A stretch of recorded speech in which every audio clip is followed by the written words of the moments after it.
ইতিহাসকে বিকৃতির হাত থেকে রক্ষা করার জন্য আমাদেরকে অনেক বিষয় নিয়ে কথা বলতে হয় এবং মুক্তিযুদ্ধের ইতিহাস বিকৃত হয়েছে, ৫২'র ভাষা আন্দোলন বিকৃত হয়েছে, দৈনন্দিন জীবনের সবচেয়ে গুরুত্বপূর্ণ ইতিহাসগুলো বিকৃত হয়েছে, খলিফায়ে রাশেদিনের ইতিহাস বিকৃত হয়েছে, নবী করিম সাল্লাল্লাহু আলাইহি সাল্লামের ইতিহাসও বিকৃত হয়েছে। তো ইতিহাসে একটা গুরুত্বপূর্ণ কথা আছে যে ইতিহাস হচ্ছে এমন একটা বিষয় যে ইতিহাসের থেকে কেউ শিক্ষা নেয় না, এটাই হচ্ছে ইতিহাসের একটা শিক্ষা। তো মানুষের এটা হচ্ছে একটা গুরুত্বপূর্ণ যে আমি এই ভিডিওটা কেন বানাচ্ছি তার উদ্দেশ্য সম্পর্কে প্রথমে বলতেছি যে ইতিহাসকে বিকৃতির হাত থেকে রক্ষা করা এবং ইতিহাস থেকে যে কেউ শিক্ষা নেয় না এবং এটা যে এর ফলে যে ইতিহাসটা বিকৃত হতে থাকে বারবার, এটা বোঝানো। দ্বিতীয়ত হচ্ছে আমার কাজটা যে আমি হয়তো ভবিষ্যতে কোনো দল, মানে বর্তমানে তো বিএনপির সাথেই প্রায় আছি এবং যদিও আমার পদপদবি নাই, কিন্তু বিএনপির পক্ষে অব্যাহতভাবে লেখালেখি করতেছি। সো ভবিষ্যতে আমার হচ্ছে দল পরিবর্তন হবে, এটা মোটামুটি নিশ্চিত। বলতে বিএনপিতে জয়েন করব হয়তো, আমি জানি না কী হবে, আমি চাইলেও তো হয়তো জয়েন করতে পারবো কি না। তো এটা হচ্ছে একটা ফ্যাক্ট, মানে মানুষ মাওলানা ভাসানী আওয়ামী লীগ তৈরি করেছিলেন কিন্তু আওয়ামী লীগ করে মারা যেতে পারেননি। অনেক মানুষ আছে যারা এক দল থেকে আরেক দলে স্থানান্তরিত হয়েছে। তো এটাই হচ্ছে পৃথিবীর নিয়ম। তো সময়ের সাথে সাথে আমি হয়তো অন্য কোনো দলে পরিবর্তন করব।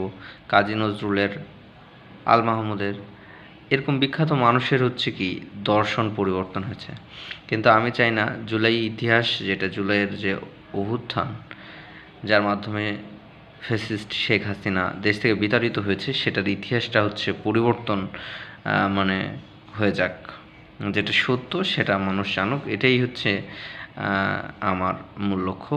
এই জন্যে হচ্ছে আমি একটু সময় খুঁজতেছিলাম যে সময় হচ্ছে আমি সুন্দর করে এটা বর্ণনা করতে পারবো, কিন্তু বর্ণনা করার জন্য হচ্ছিল না, আর আমি নিজেকে দেখাতে পারতেছি না, কারণ হচ্ছে আর মোবাইলটাতে খুব ভালো ভিডিও হয় না। এই জন্য আমি পেছনের ক্যামেরা দিয়ে একটা ফুল বা মানে যেখানে ইয়েতে থাকি এখানে হচ্ছে ভিডিওটা বানাচ্ছি। আর যার শোনার ইচ্ছা আছে সে শুনবে, আর যার শোনার ইচ্ছা নেই তার তো আমার করার কিছু নেই।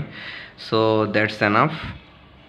এর বাইরে এখন আমাকে কিছু বিষয় নিয়ে কথা বলতে হবে। প্রথমে হচ্ছে কোটা সংস্কার আন্দোলন। প্রথমে হচ্ছে আমি কি, আমি হচ্ছে মোহাম্মদ হাসিনুর রহমান।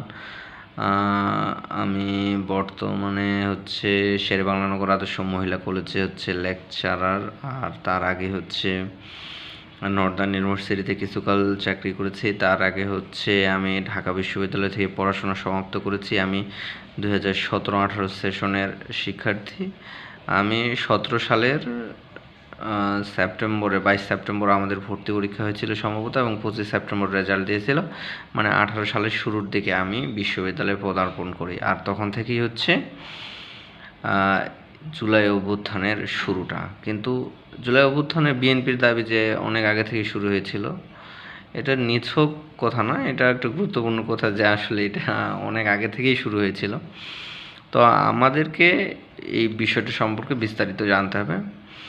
তো কোটা সংস্কার আন্দোলন থেকে জুলাই অভ্যুত্থান, মানে বিএনপি হয়তো অনেকভাবে চেষ্টা করছে কিন্তু বিএনপি ব্যর্থ হয়েছে, কিন্তু যে জায়গাটাতে সফল হয়েছে সেটা হচ্ছে ছাত্ররা সফল হয়েছে। এই জন্য ছাত্রদের ইতিহাস থেকে শুরু করতে হবে। ছাত্রদের ইতিহাসটা হচ্ছে আমি দিন তারিখ ঠিক মনে করতে পারবো না, কিন্তু আমি যেটা বলতেছি এটা সত্য। আর ভেরিফাই করতে পারলে অবশ্যই ভালো হতো, কিন্তু ভেরিফাই করার মতো অনেক এলিমেন্টস আমার কাছে নেই। এটাতে আমি অনেক কথা হয়তো বলতেছি যেগুলো হচ্ছে পরবর্তীতে আমাকে হয়তো আবার বলতে হবে, আবার কিছু মনে পড়তে পারে, তখন আবার বলবো, সমস্যা নেই, কিন্তু এভাবেই আমাকে কাজটা কন্টিনিউ করতে হবে রক্ষা করার জন্য। প্রথমত আমি হচ্ছে 2018 সালে বললাম আমার হল ছিল বিজয় একাত্তর হল। বিজয় একাত্তর হল হচ্ছে আমি যখন যাই তখন এটা নতুন হয়েছিল, প্রায় হয়তো 15 বা এরকম, আমি স্থাপিত সালটা তো মনে হারিয়ে ফেলছি। আচ্ছা যাই হোক, তো নতুন হল ছিল, আমাদের হলটা ছিল নন পলিটিক্যাল, মানে সিটটা হচ্ছে প্রশাসনিকভাবে, আর ওরা হচ্ছে কিছু আমাদেরকে ফেসিলিটিস দিত, লাইক হচ্ছে আমরা 1 বছর পরে সিট পাইতাম, অন্যান্য হলে কিন্তু এটা পাইতো না। মানে ছাত্রলীগের ততটা প্রভাব ছিল না, এর পেছনে অনেক কারণ আছে, কিন্তু 1 বছর হচ্ছে আমাদেরকে কোনো রুমে থাকতে হতো। গেস্ট রুমে এত বেশি অন্যান্য হলের মতো চাপাচাপি ছিল না, আমাদের গেস্ট রুমে অনেক স্টুডেন্ট থাকতো প্রায়, যেহেতু আমাদের গেস্ট রুমটা মানে এশিয়ার তখনকার বলা হতো যে এশিয়ার সবচেয়ে বড় গণরুম, তো এখানে অনেক ছাত্রছাত্রী ছিল। তো যাই হোক, মানে ছাত্র ছিল। তো ইতিহাসটা শুরু হবে হচ্ছে 8 এপ্রিল থেকে। তার আগে হচ্ছে আমার যতটুকু মনে পড়ে, আমি বিশ্ববিদ্যালয়ে চান্স পাওয়ার আগে সব সময় হচ্ছে রিডিং রুমে পড়ালেখা করতাম। তো একদিন, এখন বিএনপি করে, তখন তো কোনো দল ছিল না, গণ অধিকার পরিষদ, পরে গণ অধিকার পরিষদের রাশেদ খান এখন বিএনপি করে, বাড়িটা ঠিক জানি না কোন এলাকায়। তো ভাই আসলেন, আসে জ্বালাময় কণ্ঠে বক্তব্য দিলেন যে আমাদেরকে একটা কিছু করে ফেলতে, মানে বললেন যে সরকার, মানে আমাদেরকে আগামীর ইয়েতে থাকতে হবে এবং আমাদের এই যৌক্তিক আন্দোলনে আপনাদের পাশে চাই, এরকম একটা বক্তব্য দিলেন। আমি প্রথমে ওই বক্তব্যটাকে কোনোভাবে ভালোভাবে নিলাম না, পড়ালেখা বাদ দিয়ে আন্দোলন এটা আমি কোনোভাবে সমর্থন করি না, কোনো কালেই করতাম না। তো ভাবলাম যে পরীক্ষা চাকরি হয় না, এটার জন্য অবশ্যই পড়াশোনা করতে হবে, পড়াশোনার তো কোনো বিকল্প নেই, পড়াশোনা না করে আন্দোলন করলে তো হবে না। আর আগেও তো অনেকে চাকরি হয়েছে। আমি মূলত প্রথম যখন বসলাম, প্রথমে রাশেদ ভাইয়ের বক্তব্য শুনে ভাবলাম যে এর বিপরীতে অবস্থান নেব। আর যেহেতু ফার্স্ট ইয়ারে এত কিছু জানি না, পরে 8 তারিখের আগেই এটা হয়তো কোনো একদিন গেছিল ভাই, রিডিং রুমে চেয়ে বললো ওকে ভালো, ফাইন, নেক্সট আমি কী করলাম, পরে এই পর্যন্ত আমি আর এত কিছু জানি না। একটা দেখলাম লিফলেট দিয়ে গেল, লিফলেটে কী লেখা ছিল না ছিল, কী পড়ছি না পড়ছি কিছু মনে নেই, কালারটা হয়তো লাল হতে পারে, এটুকু মনে আছে। তারপর আমি আমি যেহেতু ফার্স্ট ইয়ার, আমার তো এত ইয়ে নেই, পরে মানে আমার হচ্ছে কি রাতে ঘুমাতে পারতাম না, কারণ রাতে হচ্ছে ছাত্রলীগ একটা নিয়ম করছিল যে রাতে ঘুমাইতে পারবে না, ঘুরতে হবে। রাতের বেলা ঢাকা শহরে জ্যাম থাকে, রাতের বেলা ঘুরবে আর দিনের বেলা পড়াশোনা করবে বা কী করবে, দিনের বেলা করবে রাতের বেলা ঘুরবে। তো ঘুমাবো কখন? তো ঘুমাইতে হয় তখন আসরের পরে, মাগরিবের পরে, এরকম। তো মাগরিবের পরে আমি আগে কিন্তু ইউনিভার্সিটিতে চান্স পাওয়ার আগে দিনের বেলা কখনো ঘুমাতাম না, ওই দিন ঘুমাইছি। ঘুম থেকে উঠছি, তখন আমি আছি কোনো রুমে, ওই মেঘনা বিল্ডিং যেটা, এটার হচ্ছে 2 তলায় আমরা থাকতাম। ওটা হচ্ছে 3 তলা বা 4 তলা, হ্যাঁ এটা 3 তলা এক হিসেবে, বা 4 তলা, 4 তলা। একটা প্রথমে হচ্ছে একদম, সরি, 2 তলায় তো আমরা থাকতাম না, 2 তলায় হচ্ছে এই ক্রিয়া রুম, আর নিচে একদম মেস, তারপরে 3 তলায় হচ্ছে বঙ্গভবন বা যেটাতে আমরা থাকি, আর 2 তলায় হচ্ছে গেস্ট রুম, ওখানে টিভি রুম, এক কথায় আমাদের টিভি রুম, ওইটা গেস্ট রুম, মানে ওইটা নির্যাতন সেল। আর তারপরেরটা হচ্ছে মসজিদ, উপরেরটা।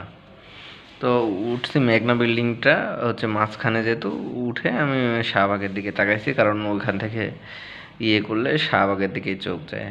তো চশমা, আমার যেহেতু চোখের সমস্যা, পরে দেখতেছি উঠে ওই পাশে, উঠে চশমা ছাড়াই উঠছি, উঠে দেখতেছি যে শাহবাগের দিকে একটা মানে আগুনের মতো জ্বলতেছে। না, আমি বলতেছি যে শালার এমন একটা জীবন, ঢাকা শহরে আসলাম গ্রাম থেকে, এমন একটা জীবন, যে জীবনে আসলে সব সময় একটাই সমস্যা, যে বৃষ্টি হলে বোঝা যায় না।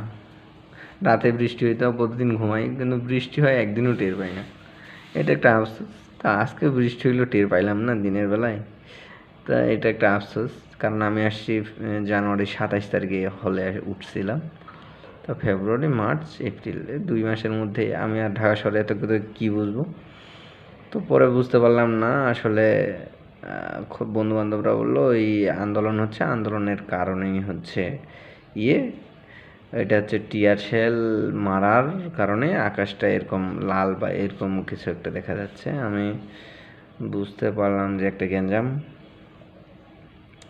তারপর কি আর ফ্রেশ ট্রেশ হয়ে নিচে নামলাম, নামে মনে হলো রানা ভাইকে একটা ফোন দিই, আমার এলাকার ভাই রানা। এখন কোথায় চাকরি করে সেটা বলবো না, না বলে উচিত। তারপরও আমি সোহেল রানা, পাবলিক এডেড ভাই, 12-13 সেশন সম্ভবত। তো ওনাকে খুঁজতে, এলাকার ভাই যেহেতু, আমি জিয়া হলে 428 নম্বর রুমে প্রথম আমার শিক্ষা জীবন শুরু হয়, তো ভাইয়ের কাছে উঠছিলাম। তো ভাইয়ের প্রতি একটা কৃতজ্ঞতাবোধ সবসময় ছিল, তো ওই জন্য হচ্ছে আমি ভাইকে ফোন দিলাম প্রথমে। ভাই যেহেতু আমার সিনিয়র, কি করব। তো এটা কিন্তু আমাদের এখন যদিও সিনিয়র জুনিয়র সম্পর্ক নাই 5 আগস্টের আগে পরে, কিন্তু আমাদের সময় এটা খুবই চেইন অফ কমান্ড ওটা বলা হতো। চেইন অফ কমান্ড খুব ছিল স্ট্রং। তো চেইন অফ কমান্ড মানে ভাইকে ফোন দিলাম, ভাইয়ের ফোন বন্ধ, আমি টেনশন, কারণ আমি ভাইয়ের পার্সোনাল নাম্বারটা জানতাম, মানে যেটাতে যোগাযোগ করার চেষ্টা করলাম, নাই। তো বন্ধু, তাহলে আমাকে খুঁজতে যেতে হবে, যেহেতু আমি তখনও আমার আবেগ, আমি এত কিছু তো বুঝি না ঢাকা শহরে। তারপর আমি বুঝি যে এখানে যেহেতু জায়গাটা যাই, যে দেখি খোঁজা যায় কিনা। তো আমি হল থেকে বের হলাম, বের হয়ে এখন হচ্ছে সূর্যসেন ক্যাফেটেরিয়া। সূর্যসেন ক্যাফেটেরিয়া এটা কিন্তু হলের ক্যাফেটেরিয়া না, এটা তো ক্যাফেটেরিয়া, এটা সবাই জানে। এই পর্যন্ত গেছি, ওটা পার হয়েছি, পার হওয়ার পরে দেখতেছি একটা মোটা গাছ ছিল, ওই গাছটা এখন আছে কিনা আমি জানি না, ভুলে গেছি। তো কি ওই পর্যন্ত গেছি, যে দেখি কিছু ছেলে পেলে, ওরা হচ্ছে গরমে, তখন কিন্তু খুব গরম, তো ওরা দেখি মানে আগুন জ্বালাচ্ছে। কী রে, পাগল হয়ে গেল নাকি, এরকম গরমে আর আগুন জ্বালাচ্ছে, কাহিনী কি? তা আমি আরেকটু মানে এগিয়ে গেলাম, এগিয়ে যাওয়ার পরে দেখি আমার চোখ মুখ প্রচুর জ্বলতেছে, এবং আমি কোনোভাবে যেতে পারতেছি না। আমি এফবিএসটা পার হয়ে কলাভবন পর্যন্ত হয়তো গেছি, যে আমি আর থাকতে পারতেছি না কোনোভাবে, আমার চোখ মুখ প্রচুর জ্বলতেছে, আমি সহ্যর বাইরে চলে গেছি। তা আমি খুবই বিরক্ত হয়ে বললাম যে রানা ভাই যেমন গেছে, কী হয় হোক, ভাইয়ের কী হয় হোক, আমাকে আর ওইটাই দেখতে হবে না। আমি চলে আসলাম হলে, বিরক্ত হয়ে, মানে খুব অতিষ্ঠ, জ্বালা যন্ত্রণা অতিষ্ঠ হয়ে চলে আসলাম। এটাই। পরে অবশ্য ভাইয়ের কাছে জানতে পারছিলাম যে ভাইয়ের ফোনে চার্জ ছিল না আন্দোলনে যাওয়ার কারণে, পরে ভাই জানাইছিল আমাকে এটা। তো যাই হোক, বন্ধু বান্ধবের সাথে যোগাযোগ করলাম, আরিফ, মুর্তুজা পরে ছাত্রলীগে পদ চেয়েছিল, পদ পায়নি যদিও, পরে একটা পেডে হয়েছিল। যাই হোক, পরে ওর উপর দিয়ে অনেক ঝড় গেছে। তো ও কিন্তু 18 সালের কোটা সংস্কারে অ্যাক্টিভ ছিল। আরিফ, মুর্তুজা, সাদেক, কাশেম, আমরা 5 বন্ধু, এবং আমরা 5 বন্ধু। মোটামুটি আমরা সবাই সমাজ কল্যাণের যেহেতু, আর সমাজ কল্যাণের পরে যারা ঢাকা বিশ্ববিদ্যালয়, ওদের সাথেই বন্ধুত্ব হয়, অন্যদের সাথে খুব বেশি এত অন্তরঙ্গ বন্ধুত্ব হয় না। তো এইভাবেই চললো প্রথম পর্যায়ে। ওরা ওদের কাছ থেকে আমি যোগাযোগ করে জানতে পারলাম যে আন্দোলনে আমাদেরকে যাইতে হবে, আন্দোলনে যাওয়া ছাড়া কোনো উপায় নেই। তো ওরা আমার যেতে চালাক, মোবাইল টোবাইল স্মার্টফোন ব্যবহার করে, আমি তো আর স্মার্টফোন টোন ব্যবহার করি না, কী করতে হবে এটাও জানি না। তো ওরা আমাকে জানাইলো যে টুথপেস্ট লাগবে, একটা গামছা লাগবে, এবং এটা খুব সুন্দরভাবে মানে নিয়ে যাইতে হবে, নাহলে আন্দোলন করা যাবে না। তো আমার একটা গামছা ছিল, গামছা নিয়ে গামছাটা নিলাম, নিয়ে মানসিকভাবে প্রস্তুতি নিলাম, খাওয়া দাওয়া করে টোরে। তো গেলাম